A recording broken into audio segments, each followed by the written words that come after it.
Pada zaman dahulu di negeri antah berantah, hiduplah sepasang suami istri yang sangat miskin karena disumpahi oleh Batara Indra dan sangat dibenci orang. Setiap kali mereka mengemis di pasar dan kampung, mereka dipukuli dan diusir hingga ke hutan. Oleh karena itu, tinggallah sepasang suami istri itu di hutan dan memakan batang kayu dan buah-buahan. Setelah beberapa lama, istri si miskin hamil selama 3 bulan. Sang istri ingin sekali memakan buah mangga yang ditanam di taman raja. Si miskin pun terketuk hatinya karena dahulu ia di keindraan waktu menjadi raja ia tidak ingin memiliki anak. Namun sekarang ia memiliki anak dan berkata, "Istriku, apakah kamu ingin membunuhku? Apakah kamu tidak tahu tentang masa lalu kita? Jangan meminta sesuatu, kita tidak bisa mengambil buah mangga yang ada di taman raja." Setelah istrinya mendengar perkataan suaminya itu, ia semakin menangis. Lalu suaminya berkata, "Diamlah istriku, jangan menangis. Aku akan mencari buah mangga itu dan memberikan padamu." Istrinya pun berhenti menangis. Lalu si miskin pergi ke pasar mencari buah mangga. Setelah sampai di pedagang buah mangga, ia ragu untuk meminta buah mangga karena ia takut orang akan memukulinya.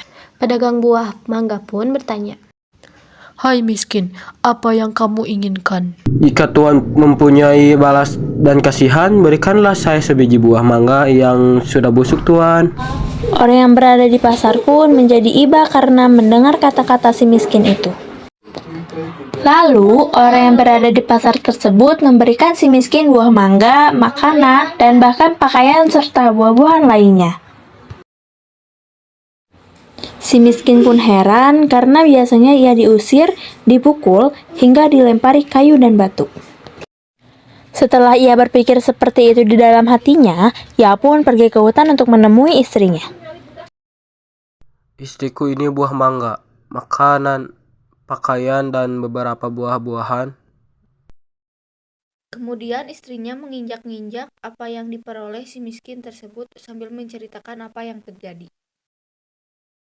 Istrinya pun menangis dan tidak mau makan jika bukan buah mangga yang ditanam di taman raja dan berkata, "Biarkan saja aku mati."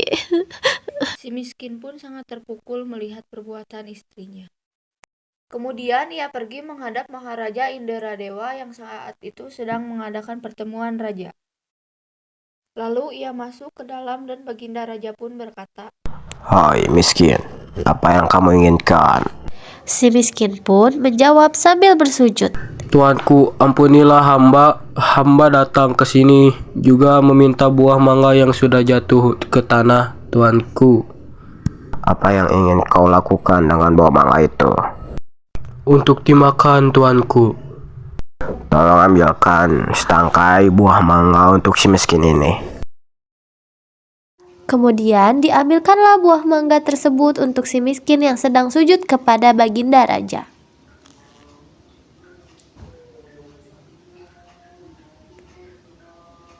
Setelah itu, si miskin pun berjalan pulang ke rumahnya. Setelah dilihat oleh sang istri, akan si miskin datang membawa setangkai buah mangga. Ia pun tertawa senang sambil memakan buah mangga tersebut.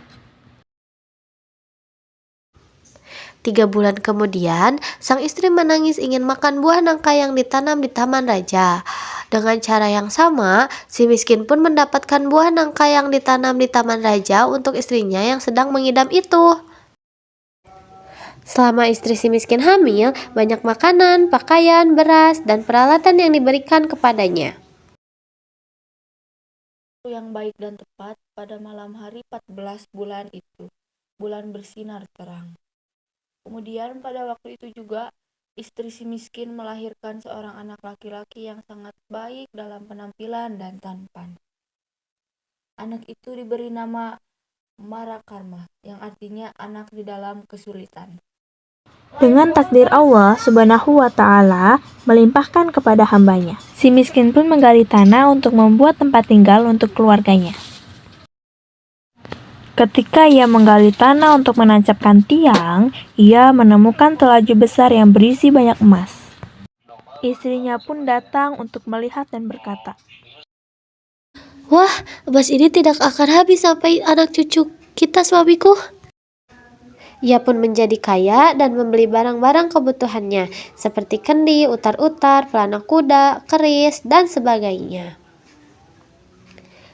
Setelah kembali dari membeli barang-barang tersebut, ia mandi dengan jeruk nipis, menimang anaknya dan Jika berseru, engkau sungguh-sungguh anak dewa yang ingin menerangkan wajah ayahanda ini, biarkan negeri di hutan ini menjadi negeri yang lengkap dengan kota, dan istana serta menteri, terkabullah permintaan itu, rakyat, si dan miskin semua menjadi raja-raja raja besar. dan berganti nama menjadi Maharaja Indra Angkasa. Dan istrinya berganti nama menjadi Ratna Dewi dan negeri itu dinamakan Puspasari.